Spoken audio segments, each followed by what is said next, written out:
জান্নাতের চাবি যদি সংগ্রহ না হয়, জান্নাতে যাওয়া আপনার পক্ষে কখনো সম্ভব হবে না। সেই জন্য যুব ভাইরা আমার, ও মুরব্বী বাবাজিরা গো, দুইটা চরণ ধরে, দুইটা পায়ে ধরে বলে যায়, জীবন চলে যাবে, কোনদিন আল্লাহর হুকুম সালাত আপনারা ছেড়ে দিবেন না। নামাজটা শিখে নেন, যেই নামাজ রাসূলুল্লাহ সাল্লাল্লাহু আলাইহি ওয়াসাল্লাম এই নামাজ প্রতিষ্ঠা করার জন্য কত কষ্ট করেছেন, কত মেহনত করেছেন রে বন্ধু।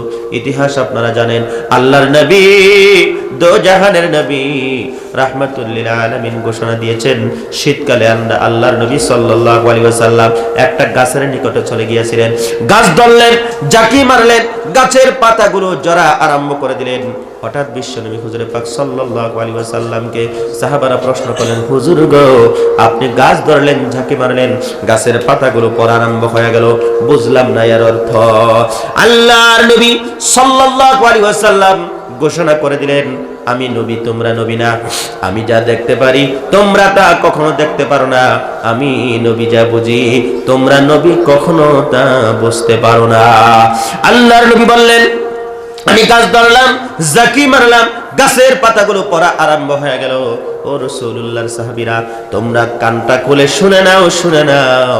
এই গাছের পাতাগুলো যেরকম ভাবে ঝরে পড়লো, আমি নবী বলে গেলাম, আমার উম্মতরা যদি 5 ওয়াক্ত নামাজ সালাত যদি আদায় করে, আমি নবী বলে গেলাম, তাদের জীবনের গুনাহগুলো গাছের পাতার ন্যায় ঝরে পড়বে। জোরে বলি সুবহানাল্লাহ। সেই জন্য দাদু ভাইরা আমার, যদি কষ্ট হয়, কষ্ট হলে আল্লাহর হুকুম 5 ওয়াক্ত নামাজ আপনি পড়বেন। কারণ এই নামাজ আল্লাহর নবী সাল্লাল্লাহু আলাইহি ওয়াসাল্লাম উম্মে হানির ঘরের থেকে, আপনারা জানেন আল্লাহর নবী দো জাহানের নবী রাহমাতুল লিল আলামিন উম্মে হানির ঘরের থেকে ওযু করলেন। ওযু করিয়া আল্লাহর নবী সাল্লাল্লাহু আলাইহি ওয়াসাল্লাম মেরাজে চলে গিয়েছিলেন।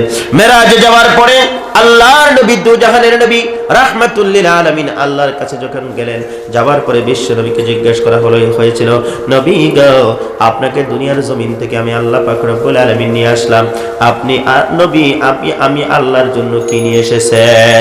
আল্লাহর নবী সাল্লাল্লাহু আলাইহি ওয়াসাল্লাম জবাব দিয়েছিলেন, হে পরওয়ারদিগার আলম, দুনিয়ার জমিনের মধ্য থেকে গো, আমি 3টা জিনিস আপনি আল্লাহর জন্য নিয়ে এসেছি। সিল্লে বলি সুবহানাল্লাহ। 1 নম্বর হলো তামাম কওলি ইবাদতি, 2 নম্বর হলো তামাম মালি ইবাদতি, 3 নম্বর হলো তামাম ফি'লি ইবাদতি আপনি আল্লাহর জন্য নিয়ে এসেছি। আল্লাহ পাক পরওয়ারদিগার আলম খুশি হয়ে বিশ্ব নবীকে সালাম দিলেন, 50 ওয়াক্ত নামাজ দিয়ে দিলেন।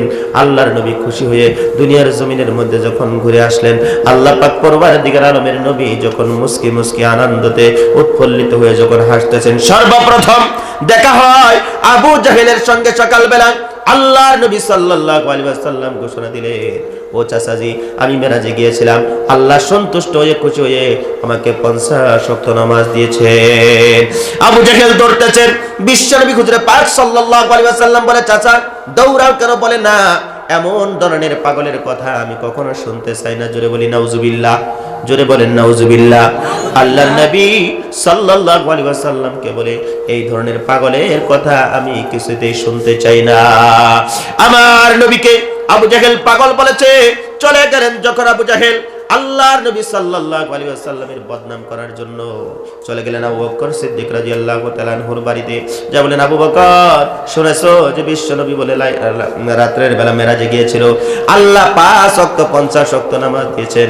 আল্লাহর নবী সাল্লাল্লাহু আলাইহি সাল্লাম দুনিয়ার মধ্যে আসলেন, ঘুরে আসলেন, এত দূর কিভাবে করে নবী গেল আবার ঘুরে আসলো, আমার কথা বিশ্বাস হয় না। সিদ্দিক আকবর রাদিয়াল্লাহু তাআলা আনহু বললেন, আল্লাহর নবী যদি ঘোষণা দিয়েছে, এই কথার মধ্যে কোনো সন্দেহ থাকতে পারে না। জোরে বলো সুবহানাল্লাহ। তার কারণ আবু বকর সিদ্দিক রাদিয়াল্লাহু তাআলা আনহু আল্লাহর নবীর প্রতি ঈমান এনেছিলেন, বিশ্বাস করেছিলেন।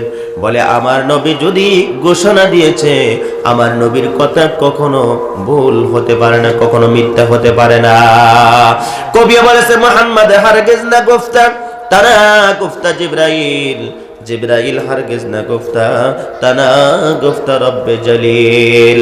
আল্লাহর কথা যেরকম নির্ভেজাল নির্ভুল, তার বন্ধুর কথাও তেরকম নির্ভেজাল নির্ভুল। আল্লাহর কথার মধ্যে কোনো সন্দেহ নাই, বিশ্ব নবীর কথার মধ্যে কোনো সন্দেহ নাই। আল্লাহর আশিক নবীর পাগল বিশ্ব নবী হুজুরে পাক সাল্লাল্লাহু আলাইহি ওয়াসাল্লামের নিকটে দুইটা দল চলে আসলো। একটা দল হলো ঈমানের দল, ঈমানদারদের দল, আর একটা দল হলো আবু জাহেলের দল। আসার পরে আল্লাহর নবীকে প্রশ্ন করতেছে, আল্লাহর নবীকে জিজ্ঞাসা করতেছে, নবী গো, আপনি উম্মে হানির ঘরে থেকে ওযু করে নামাজ পড়ে আপনি যখন মেরাজে চলে গেলেন, এবার বলুন তো দেখি, আমরা শুনলাম আপনি বাইতুল মুকাদ্দাসের মধ্যে নামাজ পড়েছেন, আপনি বলেন তো দেখি নবী যে বাইতুল মুকাদ্দাসের মধ্যে কয়টা দরজা আছে, কয়টা খিড়কি আছে? আবু জাহেলের যেটা দল ছিল তারা প্রশ্ন করে বসলেন। বন্ধুগণ আমার ভাইয়েরা, আল্লাহর নবী সাল্লাল্লাহু আলাইহি ওয়াসাল্লাম বাইতুল মুকাদ্দাসের ভিতরে যে নামাজ পড়লেন, দরজা খিড়কি জানলা গনার সময় কিন্তু আল্লাহর নবীর হাতের মধ্যে ছিল না। আল্লাহর নবীকে শর্মিন্দা করার জন্য, আল্লাহর নবীকে বেইজ্জতি করার জন্য এই প্রশ্ন ওনারা করেছিল। সিদ্দিক আকবর রাদিয়াল্লাহু তাআলা বললেন, নবী গো, আপনাকে যে প্রশ্ন করেছে আপনি জবাব দিয়ে দেন। আল্লাহর নবী সাল্লাল্লাহু আলাইহি ওয়াসাল্লাম কিচ্ছু বলতেছে না। হযরতে ওমর ফারুক রাদিয়াল্লাহু তাআলা বলে, হুজুর গো, আপনি জবাব দিয়ে দেন। জবাব কিসের জন্য দেন না? আল্লাহর পক্ষ থেকে সঙ্গে সঙ্গে আল্লাহ পাক রব্বুল আলামিন জিবরাইলকে পাঠিয়ে দিলেন। ও জিবরাইল, নবীকে যে প্রশ্ন করেছে, আমার নবীকে নিয়ে যায় দরজা খিড়কি কয়টা আছে তুমি বলে দাও। জোরে জোরে বলেন সুবহানাল্লাহ। আল্লাহর নবী দুজাহানের নবী রাহমাতুল লিল আলামিন বাইতুল মুকাদ্দাসের মধ্যে কয়টা দরজা আছে, কয়টা খিড়কি আছে যখন সঙ্গে সঙ্গে বলে দিলেন, আবু জাহেলের দলের মুখটা কালো হয়ে গেল। সঙ্গে সঙ্গে যখন তারা বাড়ি চলে গেল রে বন্ধু, বাড়ি যাওয়ার পরে তারা আনন্দ করে ফুর্তি করে যখন আনন্দ ফুর্তি উল্লাস করতেছে রে বন্ধু, আবু বকর সিদ্দিক রাদিয়াল্লাহু তাআলা আনহু আল্লাহর নবীর প্রতি ঈমান এনেছে, বিশ্বাস করেছে। বন্ধুগণ, আবু জাহেল আল্লাহর নবীকে বিশ্বাস করলো না, ঈমান আনলো না। তারা আনন্দ করে ফুর্তি করে এমত অবস্থায় বন্ধুগণ আমার ভাইরা, আবু জাহেল বলে, নবীজি যে কথাগুলো বলেছে আল্লাহর নবীর কথা ছিল সত্য কথা, এর মধ্যে কোনো সন্দেহ নাই। ওনার যেগুলো দল বলছিল তারা সবাই মিলে বলেন, আল্লাহর নবী যদি সত্য কথা বলে থাকে, আল্লাহর নবী যদি সত্য কথা বলে থাকে, তোমার মতন আবু জাহেলের কথা আর আমরা শুনবো না, আর আমরা শুনবো না। বিশ্ব নবীর কলিমা পড়ে আমরা মুসলমান হতে চাই, জান্নাতে যাইতে চাই। চিল্লিয়ে বলো সুবহানাল্লাহ। বন্ধুগণ, আমরা মুসলমানের সন্তান, মুসলমানের ঘরে আমরা জন্মগ্রহণ করেছি। জন্মের পরে মহাগ্রন্থ কোরআনুল কারীমের তিলাওয়াত মায়ের কাছ থেকে আমরা শুনেছি, নসেদ বাবার কাছ থেকে শুনেছি, নসেদ মসজিদের ইমাম সাহেব মেহসাবের কাছ থেকে নিশ্চয়ই শুনেছি।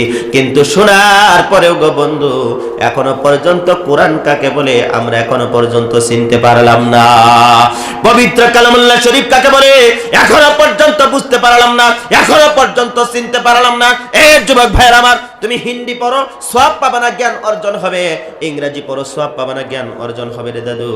ইংলিশ পড়ো, জ্ঞান অর্জন হবে, কিন্তু সওয়াব পাবে না। বিশ্ব নবী হুজুরে পাক সাল্লাল্লাহু আলাইহি ওয়াসাল্লাম জানিয়ে দিয়েছেন, মহাগ্রন্থ কোরআনুল কারীম যদি কোনো আল্লাহর বান্দা যদি তিলাওয়াত করে, সওয়াব কামাই হয়ে যাবে, সাথে সাথে তার জ্ঞান অর্জন হয়ে যাবে। যদি বলি সুবহানাল্লাহ।